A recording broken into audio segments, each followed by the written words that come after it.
Hello दोस्तों, कैसे हैं आप सब लोग। स्वागत है आपका मेरे इस यूट्यूब चैनल, आप सभी का मेरे इस यूट्यूब चैनल नांदल ट्यूटोरियल्स के अंदर, जिसके अंदर हम दोस्तों कर रहे हैं अपनी जनरल साइंस और साइंस एंड टेक्नोलॉजी, जो आपकी हेल्प करेगा दोस्तों यूपीएससी के एग्जाम, सीडीएस, एनडीए, साथ साथ आपकी सीएससी और साथ आपकी हेल्प करेगा दोस्तों एफकेट, आईएनएटी, terrestrial army, SSC, state PSC और एक्सेट्रा दोस्तों, जैसे सी और डी ग्रुप के एग्जाम्स होते हैं उनके अंदर भी आपकी हेल्प करेंगे दोस्तों। तो जैसे दोस्तों आप सब जानते हैं, कल हम सब ने अपना फिनिश किया था एंडोक्राइन ग्लैंड्स। आज हम स्टार्ट करें दोस्तों अपना एक नया टॉपिक, जेनेटिक्स, आनुवांशिकी। दोस्तों जेनेटिक्स एक्चुअली होता क्या है? जेनेटिक्स होता है दोस्तों एक जीव विज्ञान की एक ऐसी शाखा, दोस्तों ये बायोलॉजी की एक ऐसी शाखा है जिसके अंदर व्यक्ति के जो अनुवांशिक जो जेनेटिक्स गुण होते हैं दोस्तों, उनकी विशेषता और उनके स्थानांतरण का अध्ययन किया जाता है मेनली दोस्तों, कि उनकी विशेषताएं क्या हैं, उनको हम कैसे एक पोजीशन से दूसरी पोजीशन पे चेंज कर सकते हैं। मेनली दोस्तों जो फादर ऑफ जेनेटिक्स कहा जाता है जिनको, वो है दोस्तों Gregor John Mendel. Gregor John Mendel mainly दोस्तों जो मेंडल थे, ये एक चर्च में फादर थे दोस्तों। अराउंड इन्होंने कुछ मटर के पौधों पर दोस्तों 7 लक्षणों पर उनका अध्ययन किया था साथ साथ, और उन्होंने मेन अपने 3 नियम दिए थे, 3 लॉ इन्होंने दिए थे, जो इनको भी नहीं पता, जाके इनके ज़्यादा फेमस होंगे आगे, लेकिन उन्होंने उस टाइम पे 3 लॉ दिए थे। और हर लक्षण के लिए जितने भी इन्होंने दिया था दोस्तों, उनके लिए एक फैक्टर जिम्मेदार था, और उन फैक्टर को पेयर्स में होते थे। इन्होंने ये मेनली बताया था कि जितने भी लक्षण हैं उन सभी के लिए कुछ फैक्टर्स जिम्मेदार होंगे दोस्तों, और उन फैक्टर्स जो भी फैक्टर होंगे वो पेयर्स में होते हैं। सबसे पहले जो उन्होंने दिया था दोस्तों, वो दिया था प्रभाविता का नियम, law of dominance. Law of dominance क्या होता है दोस्तों, कि इसके अंदर होता है दोस्तों, अगर हम किसी भी, यदि किसी लक्षण के 2 कारक है जैसे, तो एक मध्य हाइब्रिडाइजेशन कराएंगे, कि मान लो कि कोई भी है और मैंने इनके बीच में हाइब्रिडाइजेशन कराया, 2 टाइप के प्लांट्स और इनके बीच में मैंने हाइब्रिडाइजेशन कराया, तो जो संतान इनसे बनेगी दोस्तों, चाहे वो ये बने चाहे ये बने, तो संतान या पीढ़ी के अंदर प्रभाविता वाले ही आएगी। जिनके लक्षण ज्यादा प्रभावी होंगे उसके ही, अगर मान लो कि टी की प्रभाविता ज्यादा है, तो जो संतान बनी है चाहिए, तो इसके अंदर जो प्रभाविता होगी तो उसके अंदर इस बड़े वाले टी के लक्षण ज्यादा होंगे। तो लॉ ऑफ डोमिनेंस हमें क्या समझाना चाहता है दोस्तों? लॉ ऑफ डोमिनेंस हमें ये समझाना चाहता है कि जब भी हम 2 लक्षणों वाले किसी भी चीज के बीच में हाइब्रिडाइजेशन कराएंगे, तो जिसकी ज्यादा प्रभाविता होगी तो संतान में भी उसकी ही ज्यादा प्रभाविता दिखेगी। नेक्स्ट दिया था दोस्तों इन्होंने लॉ ऑफ सेग्रीगेशन, पृथक्करण का नियम। पृथक्करण के नियम में दोस्तों क्या बताना चाहते हैं कि इस नियम के अनुसार एक ही लक्षण के अगर 2 जीन हमारे पास, तो अगली पीढ़ी में जाते हैं तो एक दूसरे से अलग हो जाते हैं। जैसे टी और टी और टी और टी, मैं इन दोनों के आपस में हाइब्रिडाइजेशन करा रहा हूं, तो ये अलग एक फॉर्मेशन करेंगे दोस्तों। तो इसके अंदर क्या बताएगा दोस्तों, कि जब एक ही जीन, सेम लक्षण है दोनों के टी और टी, अगर ये नेक्स्ट किसी भी उसमें जा रहे हैं दोस्तों, नेक्स्ट जनरेशन में जा रहे हैं, तो ये एक दूसरे से अलग होकर एक नई हाइब्रिडाइजेशन फॉर्मेशन करेंगे दोस्तों मेनली। नेक्स्ट है दोस्तों जो इन्होंने अगला दिया था, स्वतंत्र अपहरण का नियम, इंडिपेंडेंट असेसमेंट। इसमें इन्होंने दोस्तों क्या कहा था कि किसी भी जीव में जो मिलने वाले जितने भी जीन है दोस्तों, वो नेक्स्ट जनरेशन में जाके सेपरेट हो जाएंगे, अलग अलग हो जाएंगे। कहा था दोस्तों कि जितने भी जीन है जो जीव अगली जनरेशन में जाते हैं तब वे इंडिपेंडेंट सेपरेट हो जाते हैं। जैसे अगर टी टी ये गए हैं तो दोस्तों ये अलग अलग बिहेव करेंगे, बिल्कुल अलग अलग आपस में, बिल्कुल इंडिपेंडेंट हो जाएंगे। लेकिन दोस्तों उनके बाद एक नया मेथड आता है जिसको बोलते हैं लिंकेज सहलगता का, इनको बोला जाता है एक लॉ। ये जो मेंडल ने दिए थे दोस्तों, अपने 3 लॉ दिए थे, उसके बिल्कुल ये अपवाद था, बिल्कुल उससे अपोजिट था। इसमें क्या कहा गया दोस्तों, कि कुछ जीन जो भी एक जनरेशन से दूसरी जनरेशन में जाते हैं दोस्तों, कि जो भी एक जनरेशन से सेकंड जनरेशन में जाते हैं दोस्तों, तो वो एक साथ ग्रुप में ट्रांसफर होते हैं मेनली। जैसे टी टी, तो ये ग्रुप में ट्रांसफर होंगे हमेशा, कभी भी सिंगल नहीं होगी। और इसकी खोज मेनली बताई थी दोस्तों, मॉर्गन नाम का एक साइंटिस्ट था, उन्होंने इसकी खोज की थी। जब मॉर्गन ने इसके बारे में बताया दोस्तों, लिंकेज के बारे में, तभी लोगों को मेंडलीव के बारे में पता लगा था मेनली। अब देखते हैं दोस्तों कुछ छोटी छोटी टर्म्स, जैसे जीन है सबसे पहले टर्म। जैसे जीन होती है दोस्तों एक डीएनए की जो सबसे छोटी स्ट्रक्चर होती है दोस्तों, ये जो जीन है दोस्तों डीएनए की सबसे छोटी स्ट्रक्चर है, जो किसी भी मेन लक्षण के लिए जिम्मेदार होती है हमारी बॉडी के अंदर। जो नॉर्मली ह्यूमन बॉडी के अंदर दोस्तों जीन्स की काउंटिंग होती है दोस्तों, वो होती है 20,500 जीन। ये टाइम टू टाइम दोस्तों साइंटिस्ट ने चेंज की है, कुछ अभी रिसर्च चल रही है उसके बाद बताते रहे। पहले 30,000 बताए थे, उसके बाद 28,000, उसके बाद 25,000, फिर 22,000। अभी नॉर्मली जो काउंटिंग बता रहे हैं वो है 20,500। हो सकता है आगे इन फ्यूचर ये कुछ जाके इनकी काउंटिंग कम भी हो सकती है, बढ़ भी सकती है दोस्तों। जो डीएनए है, डीएनए क्या होता है दोस्तों, मेनली सभी जितने भी जीव होते हैं दोस्तों उनका एक अनुवांशिक जेनेटिक मटेरियल है दोस्तों। डीएनए है वो एक जेनेटिक मटेरियल है सभी का, लेकिन ये कुछ वायरस में छोड़कर सिर्फ कुछ वायरस के अंदर ये अवेलेबल नहीं होता, लेकिन ज्यादातर जितने भी जीव उन सभी का क्या है दोस्तों, जेनेटिकल मटेरियल है। नेक्स्ट है दोस्तों क्रोमोसोम्स, जिनको बोलते हैं गुणसूत्र। अब जो गुणसूत्र होते हैं दोस्तों ये क्या होते हैं, गुणसूत्र दोस्तों एक स्ट्रक्चर लाइक, एक थ्रेड लाइक स्ट्रक्चर होते हैं दोस्तों। ये भी एक थ्रेड लाइक स्ट्रक्चर होते हैं दोस्तों मेनली, जो न्यूक्लियस के अंदर मिलते हैं मेनली। और जो इनकी संख्या होती है दोस्तों, प्रत्येक प्रजाति के जितने भी जीव होते हैं दोस्तों उनके अंदर इक्वल रहती है हमेशा, कि प्रत्येक प्रजाति के जितने भी जीव होंगे उनके अंदर इनकी जो संख्या, जो इनकी काउंटिंग है वो हमेशा क्या रहेगी दोस्तों, इक्वल रहेगी। नेक्स्ट दोस्तों आज हम पढ़ेंगे थोड़ा बहुत ह्यूमन जेनेटिक्स के बारे में, मानव अनुवांशिक के बारे में। मेनली हम सब जानते हैं कि ह्यूमन बॉडी के अंदर 46 क्रोमोसोम्स होते हैं दोस्तों मेनली। और 46 क्रोमोसोम्स के अंदर हम दो टाइप्स में डिवाइड करते हैं इनको। एक होते हैं दोस्तों ऑटोसोम्स, जिनको बोलते हैं कायिकी गुणसूत्र, और होते हैं दोस्तों सेक्स क्रोमोसोम्स, जिनको बोलते हैं लैंगिक अंगों के लिए मेनली जो क्रोमोसोम्स होते हैं। और जो ऑटोसोम्स होते हैं दोस्तों ये मेनली होते हैं दोस्तों हमारी जितनी बॉडी निर्माण के लिए जिम्मेदार होते हैं दोस्तों, उनको बोलते हैं ऑटोसोम्स। और जो सेक्स क्रोमोसोम होते हैं दोस्तों वो होते हैं हमारे लैंगिक अंगों के, हमारे सेक्सुअल पार्ट्स के निर्माण के लिए। और दोस्तों जो ऑटोसोम्स होते हैं वो होते हैं 44 काउंटिंग के अंदर, 22 पेयर के अंदर होते हैं। और जो सेक्स क्रोमोसोम्स होते हैं दोस्तों मेल के अंदर भी तो होते हैं और फीमेल के अंदर भी। मेल के अंदर होते हैं दोस्तों एक्स और वाई, और फीमेल के अंदर दोस्तों एक्स और एक्स क्रोमोसोम्स, जो हम पहले ही पढ़ चुके हैं अच्छे तरीके से। जेनेटिक्स के बारे में दोस्तों हम ऑलरेडी पढ़ चुके हैं अपनी पुरानी क्लासेज के अंदर। आज हम देखेंगे जेनेटिक डिसऑर्डर, कुछ जेनेटिक डिसऑर्डर से होने वाली बीमारियां, जैसे अनुवांशिक बीमारी के बारे में आज हम देखते हैं कुछ। जैसे अगर हम बोल देते हैं कि जेनेटिक्स, जैसे संख्या में अगर क्रोमोसोम्स की संख्या में अगर कुछ काउंटिंग में कुछ परिवर्तन हो जाए तो उससे दोस्तों मेनली होता है नपुंसकता। एक दोस्तों संरचना में परिवर्तन, अगर उनकी जो स्ट्रक्चर है अगर उसके अंदर चेंजेस हो रहा है तो दोस्तों सेक्स क्रोमोसोम्स पे क्या फर्क पड़ेगा, ऑटोसोम्स पे क्या फर्क पड़ेगा, एक्स और वाई मेनली। देखते दोस्तों अगर उनकी काउंटिंग में अगर चेंज कुछ हो रहा है तो उससे मेनली क्या होती है दोस्तों, नपुंसकता होती है ह्यूमन के अंदर। तो सबसे पहले देखते हो दोस्तों सेक्स क्रोमोसोम्स। जो सेक्स क्रोमोसोम्स होते हैं दोस्तों उनकी वजह से होता है दोस्तों थर्ड जेंडर की, जिसमें जो हमारे गुणसूत्र, जो हमारे क्रोमोसोम्स की काउंटिंग होती है दोस्तों, उनकी काउंटिंग में क्या होता है दोस्तों, चेंज हुआ, जिसकी वजह से एक थर्ड जेंडर का निर्माण होता है दोस्तों मेनली। एक दोस्तों ऑटोसोम्स।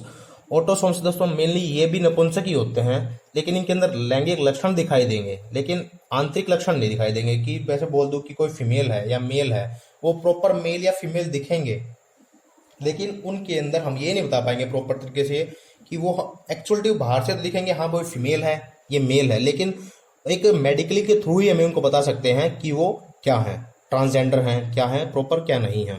एक दोस्तों एक लीगल वर्ड है दोस्तों ट्रांसजेंडर। एक्चुअली इसका मीनिंग क्या होता है कि जिनका बाय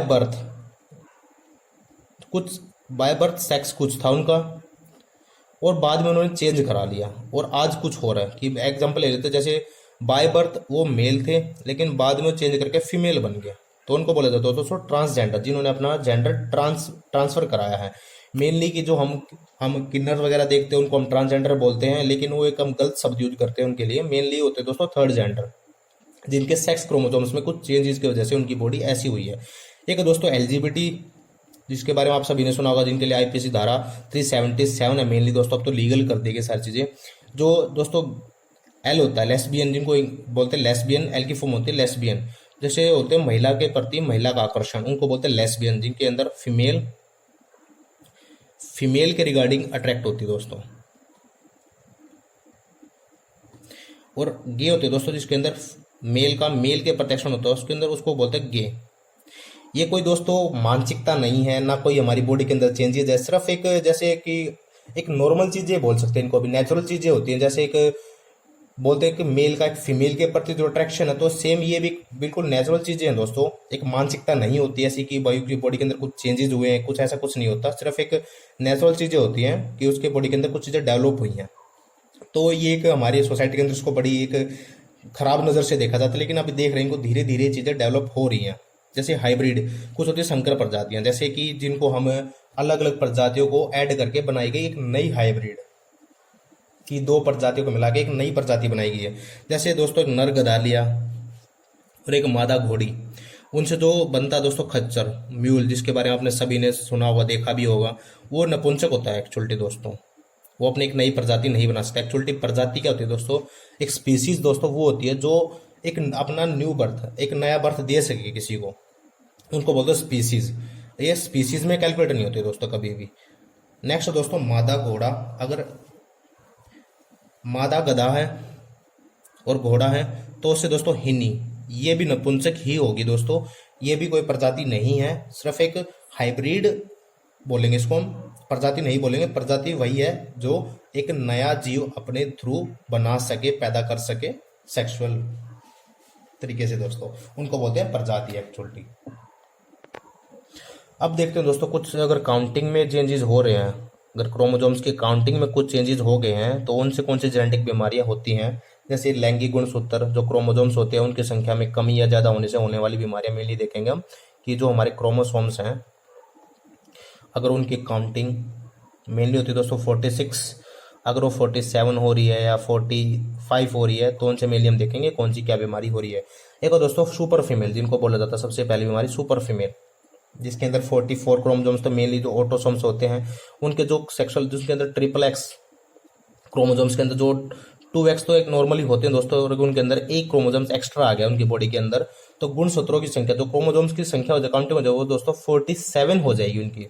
ये दोस्तों मेनली नपुंसक होंगी, इनकी एज जो होती है कम होती है, और इनकी जो मेनली होती है दोस्तों मंदबुद्धि का होती है दोस्तों, ज़्यादा ये अपने माइंड का प्रयोग नहीं कर पाती हैं।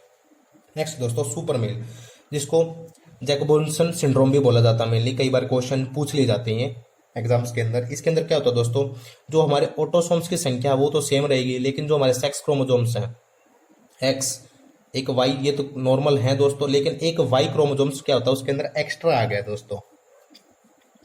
तो सेम इसके अंदर क्या उसके लक्षण होंगे दोस्तों, मंदबुद्धि होगा, कम आयु, नपुंसक होगा, आपराधिक प्रवृत्ति के इंसान होंगे, जैसे बोलते हैं साइको टाइप इंसान होते हैं ये, उनको बोलते हैं दोस्तों जैकोब्सन सिंड्रोम। अब दोस्तों ऐसा मत करना कि जो मंदबुद्धि उसको जाके आप ऐसा कुछ बोलने लग जाओ, ये चीजें अलग होती हैं और वो चीजें अलग होती हैं।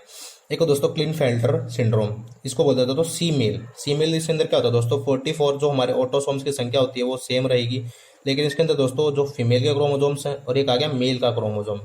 तो सेक्सुअल ऑर्गन जो इसके होंगे दोस्तों इस बॉडी के अंदर वो मेल के होंगे मेनली, और जो इसके अंदर जो स्तन ग्रंथियां होंगी दोस्तों उनका विकास हो जाएगा वो, और महिलाओं की आवाज होगी। क्या होगा दोस्तों कि जो सेक्स ऑर्गन्स होंगे वो मेल के हो जाएंगे और फीमेल के भी हो जाएंगे दोनों। तो इससे क्या होगा दोस्तों, महिलाओं की आवाज हो जाएगी, तो इनको बोला जाता है क्लिनफेल्टर सिंड्रोम बोला जाता है।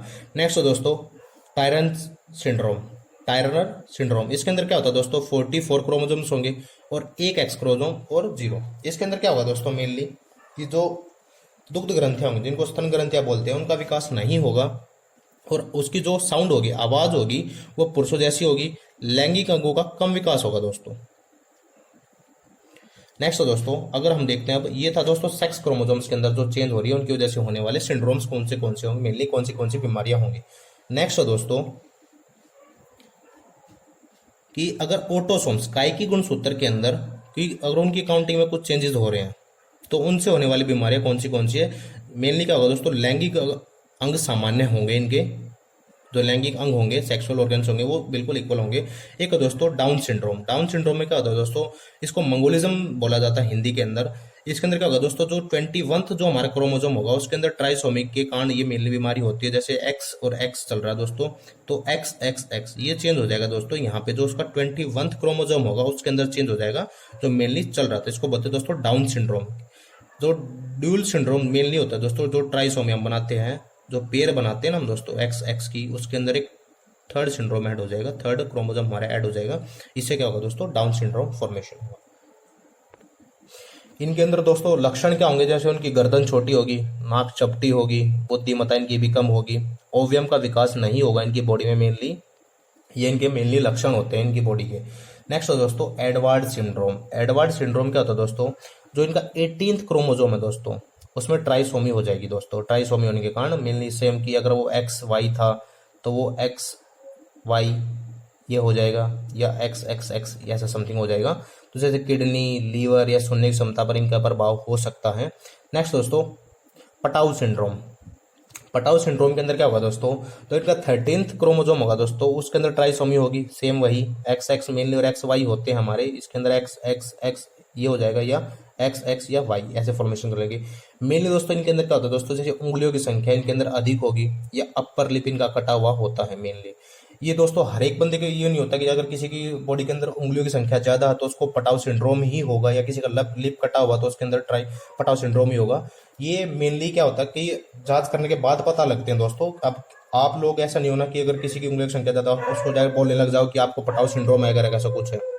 देखो दोस्तों cry do chat syndrome. Cry do chat syndrome क्या होता है दोस्तों, अगर हमारा जो 5th क्रोमोजोम है दोस्तों,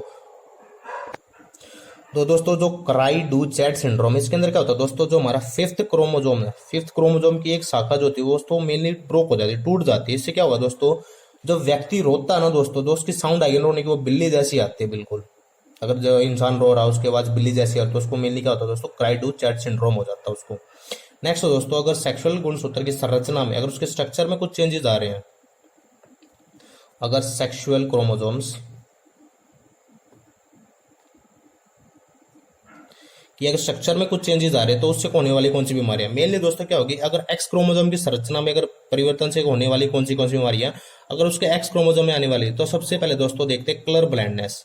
कलर ब्लाइंडनेस के अंदर क्या होता है दोस्तों, व्यक्ति को अगर जो भी लाल होगा, नीला होगा, हरा नीला या लाल हरा या तीनों में अंतर नहीं बता पाएगा, कंप्लीटली वो होगा दोस्तों। सामान्यतः ये जो बीमारी होंगी ना दोस्तों कलर ब्लाइंडनेस की, जितने देखोगे ये मेनली पुरुषों के अंदर मिलेगी, महिलाओं के अंदर है ना बहुत कम मिलती है बीमारियां।